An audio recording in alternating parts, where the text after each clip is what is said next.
Herkese merhaba arkadaşlar, kanalımıza hoş geldiniz. Gülse Özay eşi Barış Arduç'u öve öve bitiremedi.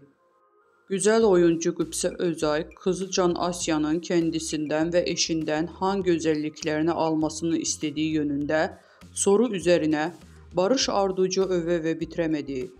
Kendisi gibi oyuncu olan Barış Arduç ile evli olan Gülse Özay bir dergide verdiği röportajda Can Asya senin karakterinin hangi özelliklerini babasının karakterinin hangi özelliklerinin alsın isterdin sorusuna tüm özellikleriyle cevap verdi. Ünlü oyuncu Gülse Özay her şeyini babasından alsın sorusuyla cevapladı.